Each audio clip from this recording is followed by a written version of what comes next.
Isang mapagpalang hapon po sa inyong lahat. Yan, magandang hapon. Yan, magandang umaga, magandang gabi, magandang tanghali. Saan man sulok kayo ng mundo naroroon ay sana nasa mabuti kayong kalagayan. Ayun po, yan, nandito tayo ngayon sa lugar kung saan ang bahay ni Carlota. Yan, tayo po ay tinawagan ni Rich Vlog. Yan, shout out po kay Rich Vlog. Maraming salamat. At ako ay yung isinama dito sa bahay ni Carlota. So, yan mga kalingap, yan, sama-sama po tayo. Yan, tingnan natin ang update sa kalagayan ni Carlota. Yan, naririnig ko po sila doon sa loob, masayang-masaya po sila. So, tara mga kalingap, mga ate, mga kuya, mga ka-OFW at mga fans ni Carlota, samahan nyo kami dito sa aming pagbisita kay Carlota. Oh. So, ayan po, nandiyan sila sa loob ng bahay nila Carlota. Yan, dito po tayo. Atin pong bisitahin kung saan dati nakatira si Carlota. Ayan po, ayan. Ayan, so, dito po kami ngayon. So, ayan po. Ito po yung dating tinitirahan ni Carlota. So, ayan po. Ayan, ito po yung dati kung saan nila ay kinulong si Carlota dahil sa hindi mapigilang pagwawala. Pero ngayon po ay okay na po siya. Na-normalize na po yung kanyang pag-iisip. So, hindi na po siya dyan pinapatulog. Ito po ay nanatili na lang alaala ng mga nakaraan at ginawa nilang bodega. So, ayan po, hindi lang po ako makalapit kasi may aso. Ayan, no? Ayan. So, ayan po. Okay. Ito po yung kapaligiran ng kanilang bahay. Yan, maraming salamat po sa mga sumusuporta ng mga sponsors kay Carlota, kay Mamshi. Yan, maraming salamat po. At siyempre, lalong-lalo na sa vlogger na walang tigil na pagbigay ng tulong kay Carlota at talagang inaalagaan niya po hanggang sa ito ay gumaling na. So, dito po tayo. Mabuti. Ikaw, kamusta ka na? Kamusta ka na daw? Ayos niya. Natatandaan mo ba ako? Ha? Natatandaan mo ako? So, ayan po. Ayan, nakalimutan na ako ni Carlota pero pangalawang beses ko na po napunta dito. So, ayan, napaka normal na po siya. Ayan, nakakausap na natin siya. Hindi kagaya nung una. Ayan, ngayon po ay talagang normal na siya. Maraming salamat po sa patuloy na pagsuporta ng mga sponsor, sila Mamshi. Ayan, at siyempre, ang charity vlogger na nandirito parati ay talagang walang tigil hanggang sa gumaling si Carlota. Ayan po si Rich Vlog. Ayan, supportahan po natin. Shout out po kay Rich Vlog. Ayan, maraming salamat at ako po ay napaunlakan niya na naman na maisama dito sa kanyang binablog na si Carlota. Ayan po si Carlota. Kumain na tumadin? Si Carlota? Ayaw kumain. Ayaw kumain. Ay, baka na sa pagkain, umay na siya. Energy lang. Energy na. Sabi.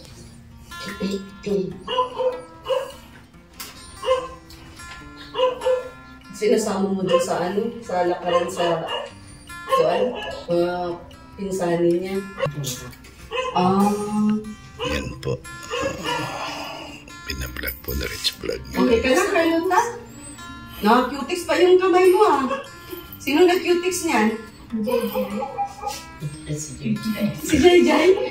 Bo, kinutikan ka. Ang galing Nagustuhan mo naman ang kulay. Anong kulay yan? Grapes. Grapes color. Pula. Pula ata yan. Style mo sa. Subukan mo.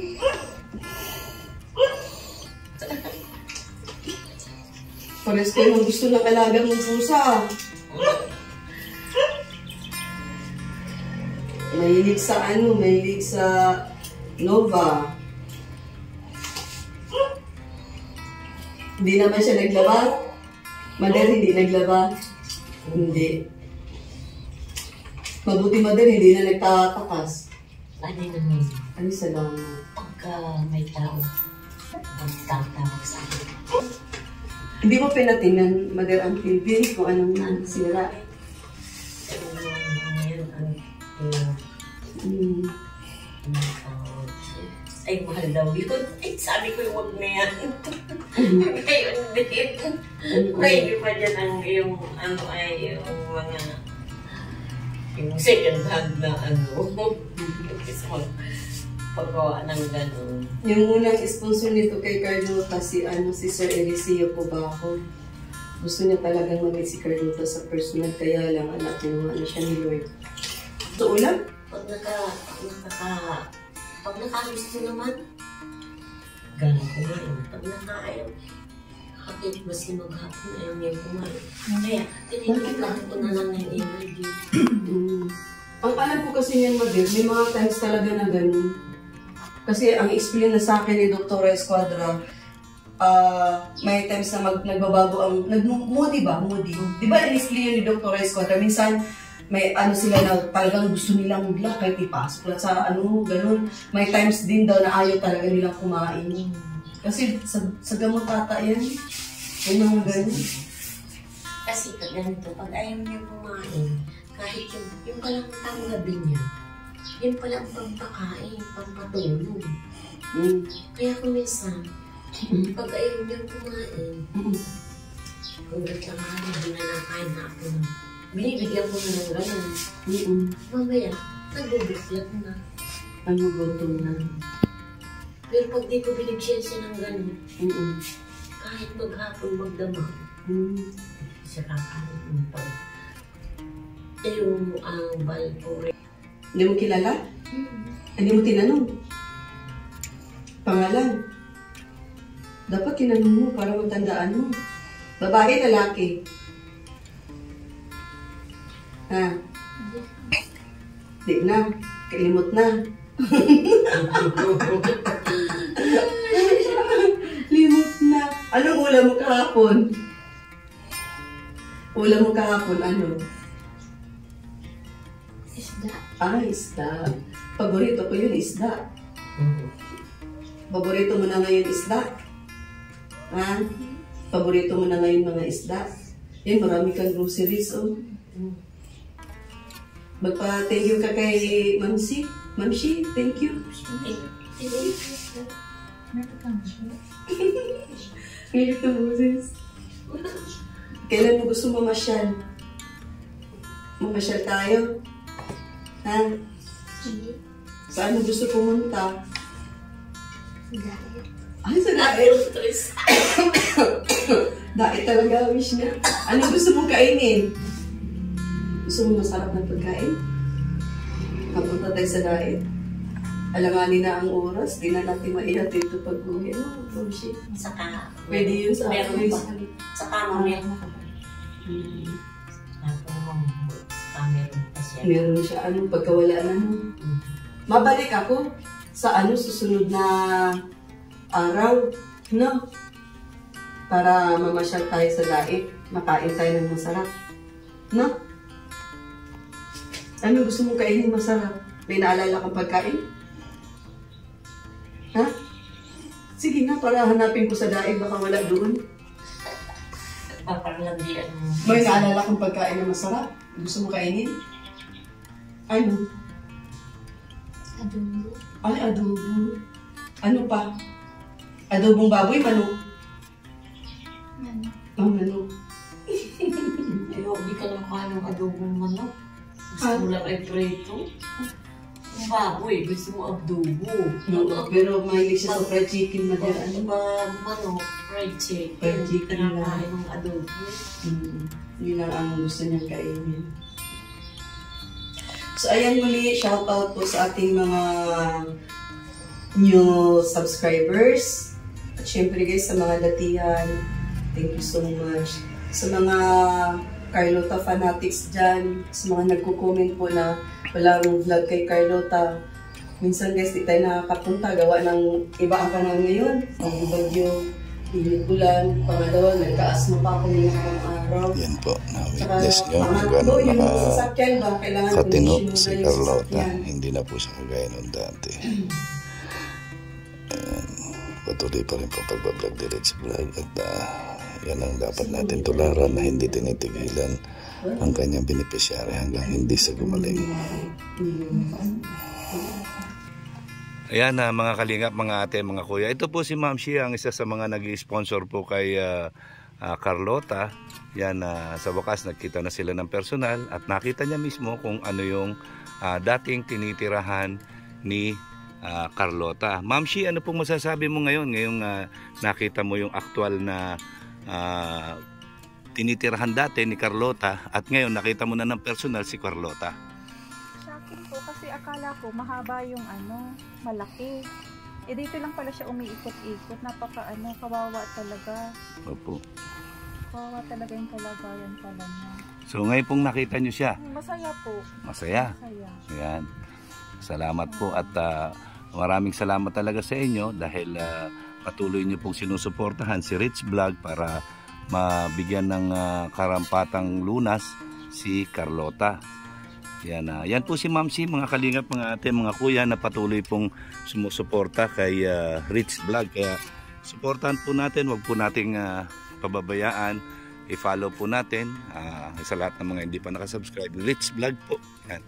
Walang sawang tumutulong sa mga nangangailangan kagaya ni Carlota na hindi niya po tinigilan umulat umaraw, talagang dinadala niya ng gamot. Ayan po si Rich Vlog. So ayan sa mga Kuya Mel fanatics dyan, sa mga subscribers ni Kuya Mel. So yun, na-imbitahan ko si Kuya Mel ngayon na samahan ako para makita niya yung before and after ni Carlota. So, anong masasabi mo din, Kuya Mel, sa pagbabago? Grabe, napakalaking diferensya. Kagaya nga nung kaninang kinukwento mo habang nagbablog ka doon sa loob. Sabi ko, ibang klase rin talaga pagka nasa puso mo ang paglingap dahil hindi mo iintindihin kung ano yung kakaharapin mong problema along the way papunta dito sa paghatid mo pa lang ng gamot.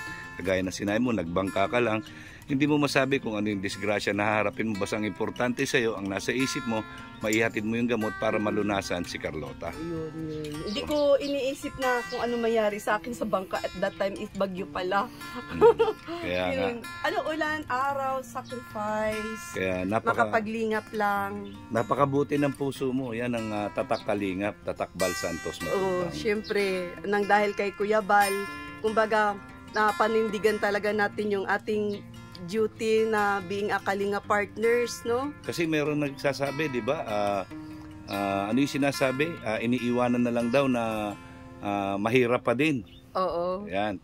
Ngayon, ito patunay na hindi iniwanan hanggang hindi gumaling. Yan, suporta sa pagkain, sa panggastos nila sa araw-araw. Talaga namang tuloy-tuloy pa rin po ang paglilingkod bilang isang charity vlogger, Kalinga partner ni Rich Vlog. Kaya ito po ang dapat nating tularan. Yan, talaga pong nagsisikap na makagawa ng mabuti sa kapwa bilang isang Kalinga partner. Yan, maraming salamat sa iyo, Rich Vlog. Thank you, Kuya Mel. Hi, Carlota. Kumusta ka? Yan, ako nga pala si Kuya Mel. Oo, kilala mo ako? Ayan, upo ka muna. Yan. Pasensya ka na, ngayon lang ako nakapunta dito. Sa tagal ng panahon, medyo busy si Kuya Mel eh. Yan, maraming salamat kay Ate Rich Vlog na sinama niya ako ulit sa iyo na puntahan ka rito. Yan, may bibigay ako sa iyo konti lang pero pandagdag mo lang sa sa pambili mo ng ng gamot. Ha? Yan, galing kay Kuya Mel. Tanggapin mo. Ayan. Ayan, pasensya ka na muna kasi medyo mahina ang channel ni Kuya Mel, pero yaan mo pag nasama tayo ulit baka madagdag ako yung bibigay ko sa iyo. Maraming salamat at dahil pinaunlakan mo ako. Yan, yan, shout out. Sabi mo shout out Kuya Mel. Shout out Kuya Mel. Yan, ayun, galing.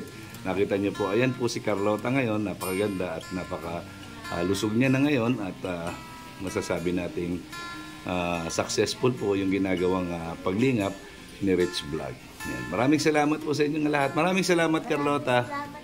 Bye-bye. Pakabait ka. Ayun po mga kalingap. Yan, maraming salamat po. Yan, wag po natin kalimutan, suportahan Bal Santos Matubang at Edna Vlogs and Kalingap Rap. At siyempre si Rich Vlog. Yan ang tumutulong po kay Carlota na charity vlogger. Salamat at inimbitan niya tayo na makasama dito sa pagbablog niya.